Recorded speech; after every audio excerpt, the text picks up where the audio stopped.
Well, my name is Ann Wright. I'm a retired U.S. Army colonel. I spent 29 years in the U.S. military.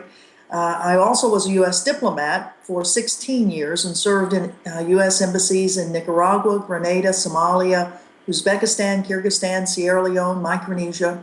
I helped reopen the U.S. Embassy in Kabul, Afghanistan in December of 2001 and stayed there for about 5 months, and then went on to be the deputy ambassador at the U.S. Embassy in Mongolia. And it was there in March of 2003 that I decided I could no longer work for the U.S. government. I was opposed to the Bush administration decision to invade and occupy Iraq, and so I resigned. I became one of 3 federal employees who resigned in opposition to the war in Iraq, and that's 10 years ago. So, leading up to that point when you resigned, I assume you were having maybe second guesses or questioning. Like, what was that like going from being, a U.S. Colonel in the Army to just being like, wow, we can't do this anymore. I need to become a part of the anti-war movement and really put myself out there. Like, what was that transition? What was that change? What was that moment for you? Well, I had worked for the federal government for almost 40 years at that point, and it wasn't that I fully agreed with every single thing that the 8 different presidential administrations that I worked under, that I believed in all their policies. Like most federal government employees, both in the military and in the civilian side of our government, there are plenty of policies that these political administrations come up with that you as an individual may not agree with. But it seems though the issue of resignation in response to issues that you disagree with, it's not one of those things that really we emphasize to government employees. And as a result, I stayed with the government through a lot of programs that were very, very harmful to other nations and peoples, and were very harmful for U.S. national security. But I didn't resign over them. I found other areas in the federal government that I could work on, programs that I felt were not harming people. But when the decision to invade and occupy Iraq came up, I felt this was going to be so disastrous, certainly for the people of Iraq who had been under a 10-year sanction program and no-fly zones and all sorts of things and then what it was going to do to what little remained of the image of the United States in the Middle East after Gulf War I and the things that America had been doing, that I could no longer stay with the government. It took about a year before I kind of found my feet with the anti-war movement. I didn't know anybody in the anti-war movement when I resigned. Having been in the government, I actually knew more dissidents around the world in other countries, having been a person from the embassies who was interested in how other people were challenging their own governments. So I knew more dissidents in countries around the world than I did in my own country. So it took a little while to get in touch with people and then start speaking out publicly, following my letter of resignation. What's the problem with drone warfare? Why is there this conference happening in Syracuse at the end of the month? Like, why should people be concerned about drones? Well, the drones, and particularly the assassin drones, the execution drones that are being used by the U.S. government, primarily by the CIA in a covert war in Pakistan, a kill list that's now developed by our intelligence agencies, 19 of them, and a list given to the President of the United States every week. And on Kill Tuesday, he makes a determination of which people that are on that list that he is going to designate to die, that he is the prosecutor, the judge, the jury, and the executioner, which is not his constitutional role at all. That plus what we're doing in Afghanistan, what we're doing in Somalia and Yemen, where these drones, this particular weapon system is really causing a huge blowback, I think, on the United States. And the argument that we're saving American lives, we're saving American military lives because we don't have to put those men and women on the ground in these isolated areas, I think is a false argument, because if you really look at the number of U.S. military who've been killed in Afghanistan in 2001 and so far in 2012 and 2013.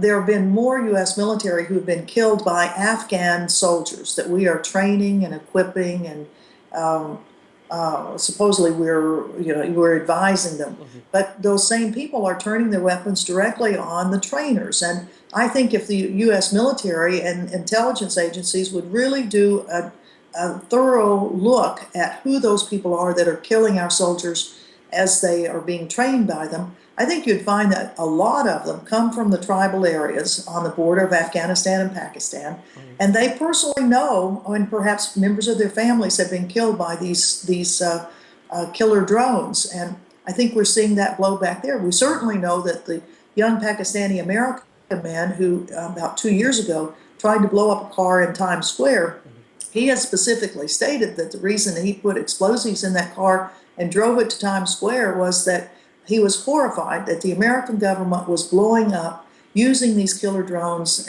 in Pakistan. Mm-hmm. So there's evidence that this blowback on the use of them is undercutting the administration's argument about why they are so important to use. Right.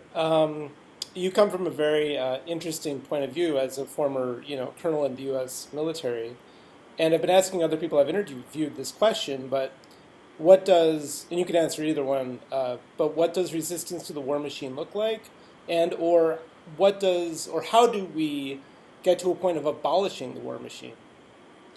Well, I don't think we will ever get to a point that the war machine in the United States will ever be abolished. I think it is an inherent part of our culture, and the United States will always have a military, I believe. Mm-hmm. I don't think there's any way in the world that you can convince the majority of the people of America, and certainly not their politicians whom are paid by the huge corporations of the military-industrial complex, that the war machine should be taken down.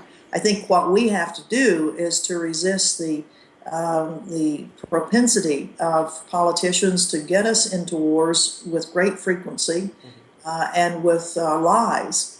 And we have to call on the carpet the military-industrial complex that keeps creating these weapon systems that are horrific.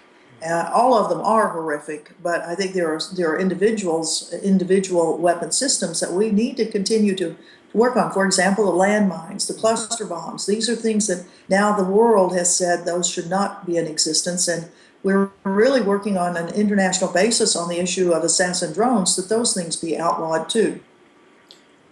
Should we be concerned that other countries are also starting their own drone programs? Well, we should be concerned that those other countries who may have the drone program will use them in the same way that our country is using them. Right. There was a very interesting article last week about China using drones to try to capture some criminals who had fled from China down into, I think it was Burma. Mm-hmm. And they had Chinese drones that were flying in Burma airspace and had spotted the criminals they were after. Mm-hmm. And in the article it said that the guy that was in charge of drones decided that they would not kill these people with the armed drones that they had, that would be unethical. And imagine that, Yeah, I mean, that to show that there is a distinction, that other countries who do have armed drones and who are using them, maybe it's because they've heard the protests in the United States, that they decided that for China, that would immediately come under intense criticism by, of course, the United States, the two-faced United States, who would for sure lambast China for killing people in another country, in Burma, when we're doing the same thing in other countries. But of course, that doesn't matter to us. So yeah, it is very problematic when the United States leads the way in illegal use of weapon systems. You can be assured that other countries will probably follow suit very quickly. Mm-hmm. There's this Resisting Drones Global War and Empire Convergence happening in Syracuse, April 26th through 28th. It's next weekend. And I'm just wondering what your role in that convergence is going to be. Well, I'm really pleased to be going up to Syracuse again. I was there for the very first protests that were held at Hancock Air Base. In fact, it was a year before almost that we had those protests. I had just come from Creech Air Force Base in Nevada, which is one of the big piloting places for drones in Afghanistan. Right. And I had just come from there directly to Syracuse to do some public speaking and mentioned to the group there that Hancock has some sort of a program, drone program, and I didn't know much about it, but I said, we really ought to challenge them here too. And the activist group in Syracuse said, of course we have to. And they got busy. And so, it's about 6 months later, we had the very first arrests. And I was one of the ones that was arrested. I think there were 32 of us that were arrested.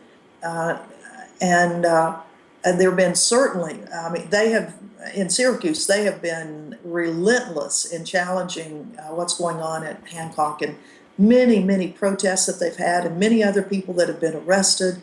So this weekend is a very important weekend for activists in the northeastern part of the United States who will continue to put major pressure on this air base. And I think they have been singularly focused on telling the community what a danger that air base and what it's doing is to the community, that the blowback potential for someone to come to their community to say, we hate those assassin drones that are killing people in Afghanistan or in Yemen or wherever they're being controlled from Hancock, and to take action. I mean, here you have in Boston right now, you've got these two young men apparently now from that grew up in Chechnya, then went to Central Asia, and then in Boston. And we don't know the rationale of why they decided, if indeed they are the ones that blew up the bombs at the Boston Marathon. But the potential for blowback to communities where weapon systems are being operated that are killing people in other parts of the world, it's a very easy thing to do. And I think communities need to be watchful of what our military is doing in their communities. Have you found out more about what's going on at Hancock Air Force Base or Air Base, whatever it is? Like what the drone program is there? Well, to my knowledge, it is still an operational drone base where they do maintenance on some drones. They also do operate drones in Afghanistan. That's about all I know, which is plenty. Yeah. We do know that the commander of the drone wing is apparently so fearful of the protesters that he went to court and got a restraining order against the peace movement or the anti-drone movement to never come near him. Well, we wouldn't know if we were near him or not. We've never even seen him. But it's very interesting that the impact that these protests have. That the commander feels he needs to have a temporary restraining order against us. I was just out at Creech Air Force Base in Nevada for a protest out there, and we met at the only restaurant in town, in this little tiny town of Indian Springs, Nevada. We met some of the British drone operators. The British have had a large operational component there at Creech, and to operate Predator drones that they hire from us, and also they also use Israeli drones that they've leased from the Israeli government. And we tried to talk to some of these drone operators. We could tell them because they had a drone patch on their uniform, but they skittered off pretty quickly. I'm sure they've been told not to talk to any of the people that are there to challenge the drones. But it was very eerie being at Creech Air Base, because as you drive in that long 60-mile, almost straight road in the desert from Las Vegas, as you start seeing in the distance the buildup of buildings, and that's Creech Air Base coming into view. And then you start seeing little dots up in the sky, and as you get closer and closer and start really being able to see the profile of them, you see that those are drones. Those are drones that are being operated for the operators to practice flying them and landing them. And it's really, really eerie because from about 7 in the morning till about 5 at night, there are drones in the air all the time. And it gives you that sense that of what probably people in Afghanistan and Pakistan and Yemen are feeling when they know they can. Sometimes they can see, sometimes they can hear, but they always know that there are drones above them that at any moment could blow up their home, their car, and kill their family members. Why should people come to the Convergence, I guess? Like, how would you promote the Convergence? What can they expect to see here? Well, the Convergence in Syracuse will be very, very interesting for people who have a lot of knowledge about drones and those that may not know so much about them. It's a great opportunity to learn from people who have been studying the issue of drones and have been going to air bases, drone bases all over the country.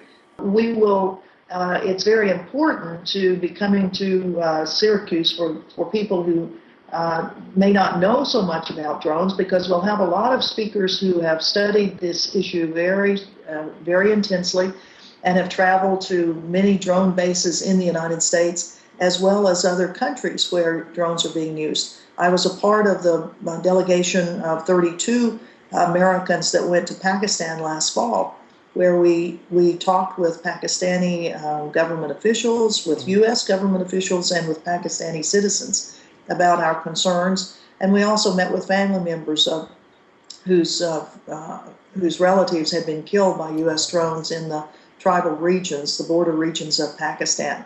So we'll have lots of information for people, and as a part of civic responsibility to be there in person to make sure our government knows that we don't agree with this weapon system is a very important civic responsibility.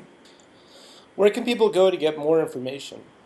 Well, there are several websites where people can go for more information. One is called No Drones, KNOW Drones. There's another one called Drones Watch that Code Pink Women for Peace has. If you just Google drones, you're going to find a lot of information, but those two websites will give you a huge amount of information. And is there anything I haven't asked you that you'd like to get out right now? Well, it's important as we see that finally the U.S. Congress has seized on the issue of drones more in terms of